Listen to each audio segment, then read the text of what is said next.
Without that, I think Ron's got a couple more stories for us. Cousin Charlie's funeral. We've always heard of somebody marching to the beat of a different drummer. Cousin Charlie, not even the same parade. Good guy. Got an email, Cousin Charlie passed away. Put on my very best Sunday go to meeting suit and made a 6-hour one-way trip to northern Florida. Took me forever to find the funeral home. Walked in, there's a sign, Charlie Johnson that way. I could hear voices. And I opened the pocket door. And I had 60 sets of eyes looking at me. Folks, I was frozen, dumbfounded, speechless. Until I opened those doors, I had no idea Cousin Charlie was a member of a nudist colony. What brought me out of my catatonic state was being squeezed and jostled by a dear little lady whose upturned, tear-stained face struck me right about there. I didn't want to think about what the rest of her was struck me. She said, "You must be a relative of our dear friend Charlie.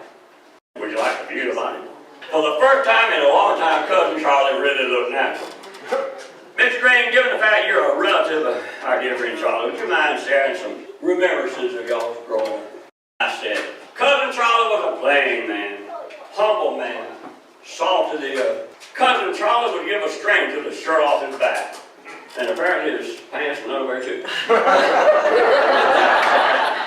Charlie was military. Out in the courtyard was going to be an honor guard, 21-gun salute. Oh, you ain't lived till you see a 21-gun salute performed by some serious military guys surrounded by naked people. So then there's the usual hugs. With that I left, and then I noticed a sign. I said, "Ron Greene, you dummy, you should have known something was up." The name of the funeral home was the Bear Brothers, B-A-R-E, Bear Brothers Mortuary and Cremation Services. We send you out like you came in wearing nothing but your birthday skin. I had a birthday yesterday. Yeah, man. Happy birthday. Happy birthday. I'll soon be 9. I didn't tell you how soon. I've been married 52 years. My wife has been married 47 years. I'm counting both my marriages. She said, "Ron, I would like to come with you tonight because I haven't seen you perform very often. Honey, you've been seeing me perform for the past 47 years. She said, "Yeah, I hope you're better tonight than you have been for the past 47 years. City trip, I'm serious. My wife only has one fault. She makes a perfect parole officer. She never lets me finish a sentence. This is the dirtiest joke I tell. I took her to our favorite restaurant. They give a senior adult discount. I could tell she was in a pretty good mood, so I went, "Hey." She said, "What?" And I said, "Hey." She said, "What?" And I said, "Do you think later on tonight we can play touch and tickle?" Over the next 20 minutes, while she was too embarrassed to come out of the ladies' room, I had to break the heart of 3 85-year-old ladies. I heard about a man who was getting up in years, and he was healthy, you know, he had the usual aches and pains. But if he kept his weight down, he would be okay. But his wife kept feeding him and feeding him, almost as if it were a temptation. He took the bait, or I should say, he took the cakes and pies. He became obese, had a heart attack, and died. She collected his money, remarried, and did the same thing. I think Mrs. Greene is doing that to me. I mean, it's just plain to see.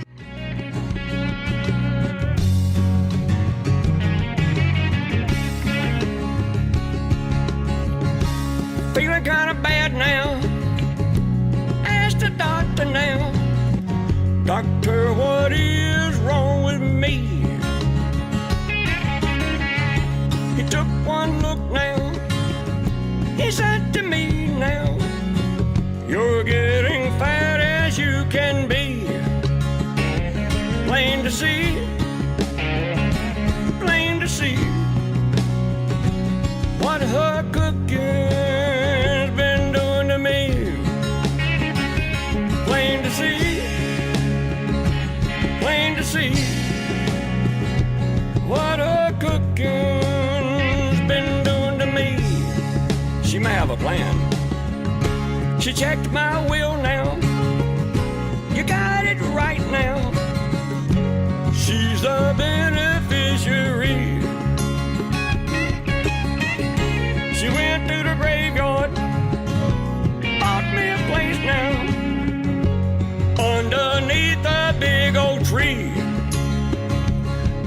to see, plain to see what she has got in store for me. Plain to see, plain to see what she has got in store for me. Yeah. I've written a letter to her next husband. She doesn't have her eyes on you, sucker. Just on your money.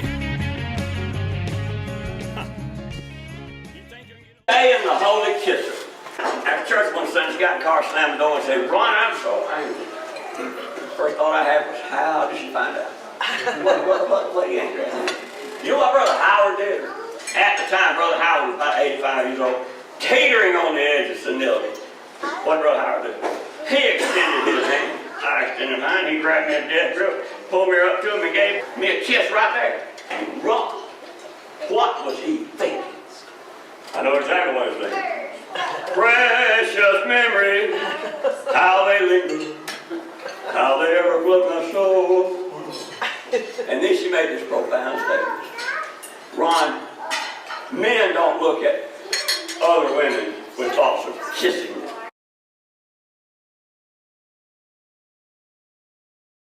Well, I guess you're right. I told Sister Linda, the organist, that story. She said, "Oh, I know. He kissed me." And ever since then, I've been going in the front door of the church.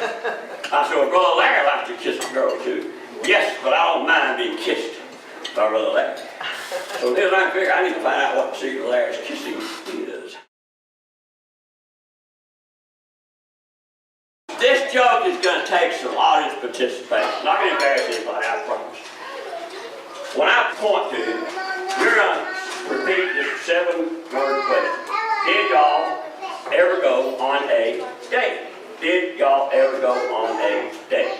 So let's rehearse it. You ready? Did y'all ever go on a date? Here's the setup. When I was in high school, there was a girl whom I loved so much.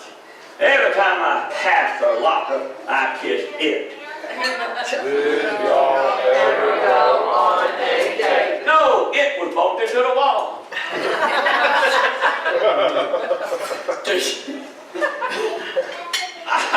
I run all my jokes by Katie. She laughs at the great joke. She doesn't laugh at the great joke. I'll show you a bit of that. Now,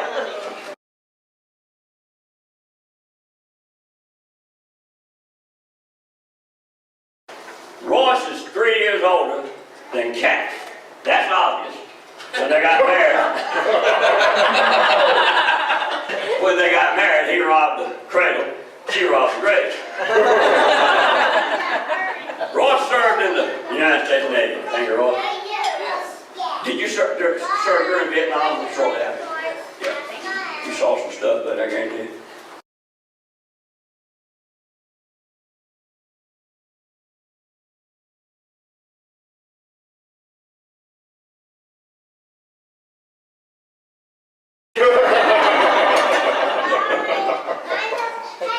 They met at UGA, the home of the Bulldogs. I'm sure that Kathy has taken what was once an independent, rambunctious, powerfully armed young dog and trained him to obey her every command. And goes to you young guys too. Royce's first job was working for Pepsi. As with all soft drinks, once the can is opened, the contents will lose its fizz. That's all I'm going to say about that. As both Royce and Kathy equally contributed to the success of their business, they both contributed to the success of their marriage and in raising their 3 wonderful children.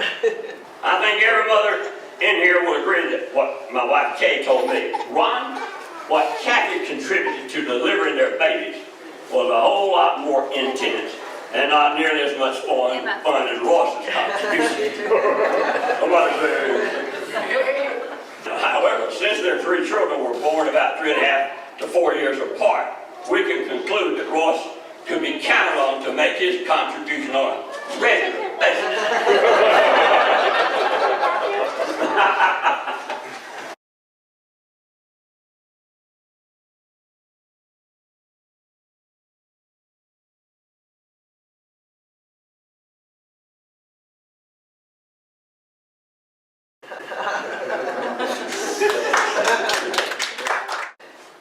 got a church named Victoria. Victoria stands directly in front of me in the choir. Victoria's very beautiful. Very friendly. Very outgoing, beautiful voice.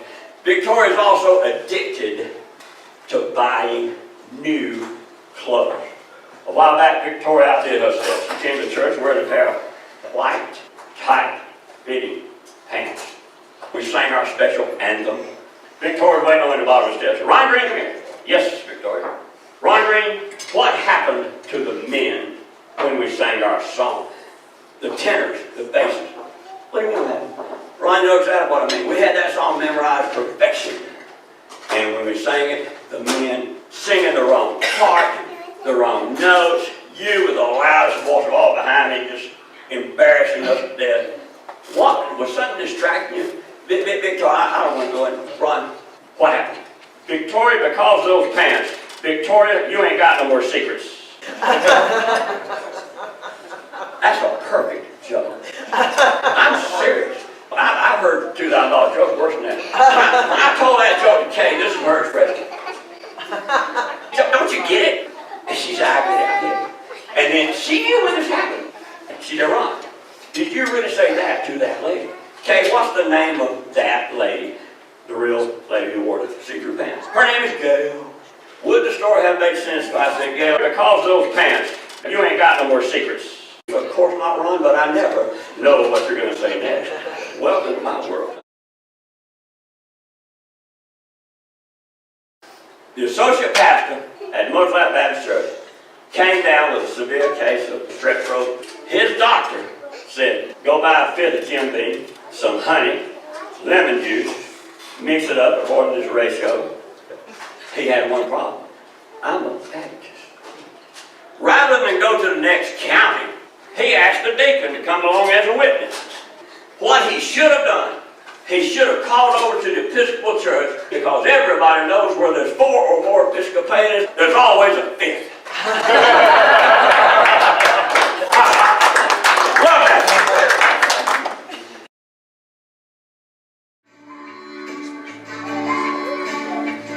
Riding down the highway on their new swing,